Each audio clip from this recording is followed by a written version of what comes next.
Alert viewers will already have worked out that the by-election I fought last June in the Batley and Spen constituency, obtaining 22% of the vote, bringing the entire British and even international press corps to a place never before visited by so many political hacks and completely forgotten because I didn't win the by-election. You'll have noticed its geopolitical closeness to the Wakefield constituency. It could not be more close. It is literally next door. And there's a parliamentary by-election there imminent. It's imminent because of the conviction for serious sexual offences of the then Conservative Member of Parliament. He had the grace, at least, upon conviction, to promptly resign his seat in Parliament, unlike others who prolong the agony by appeals and appeals and appeals and delays. At least he did that, and he's given the people of Wakefield the chance to choose a new Member of Parliament. The Conservatives will start at a serious disadvantage, because when your own Member of Parliament commits offences like that, there's bound to be a penalty to pay by the next Conservative candidate seeking people's support. You would have thought that the constituencies was Keir Starmer's Labour Party's to lose, but they are managing to lose it. They have broken their own rules and foisted upon the constituency Labour Party an outsider candidate whose principal qualification is that he worked for the former Labour Member of Parliament, Mary Creech, the hammer of Jeremy Corbyn, the tormentor-in-chief of Jeremy Corbyn, who slandered him at every possible opportunity and is now a commander of the British Empire. That can happen when you do the bidding of the British Empire.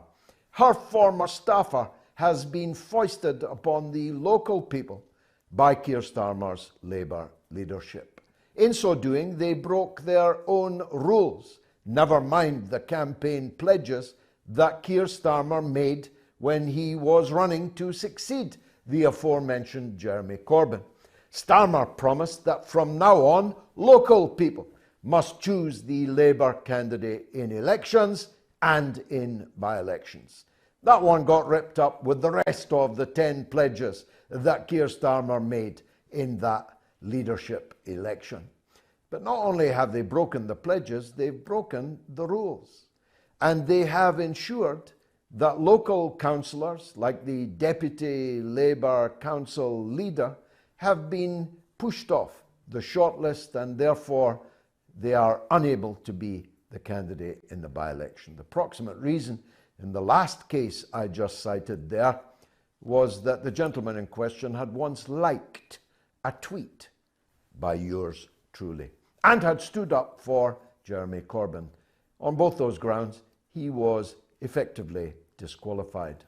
The entire Labour Party local executive resigned en masse in protest. And today, just 20% of the members turned out to vote for the man who's been given the gig. 20%.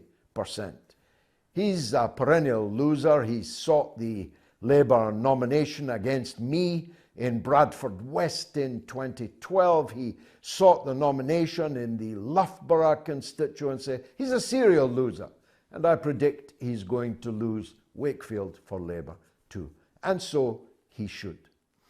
Just 20% of the members wanted him as their candidate. The 80% are presumably interested in an alternative candidate.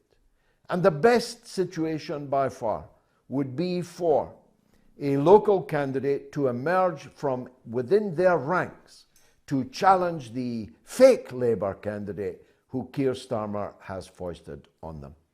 If that does not happen, then someone in the nearby vicinity with a track record of bridging all kinds of divisions within society, racial divisions, religious divisions, class divisions, political divisions, Brexit, Remain divisions, should be called forth to stand as an independent candidate. Better still, a Liberty Alliance candidate, starting on a platform of protecting those liberties that we have not yet lost and demanding the return of the liberties that we have lost.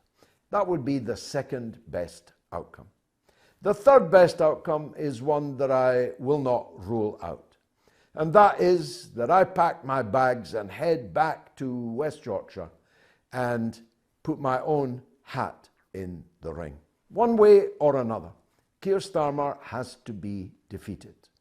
Keir Starmer must go. He's leading the Labour Party and therefore the Labour movement to destruction. And he is betraying the British people, whose democracy dictates that we must have an effective opposition party at Westminster. So watch this space in Wakefield.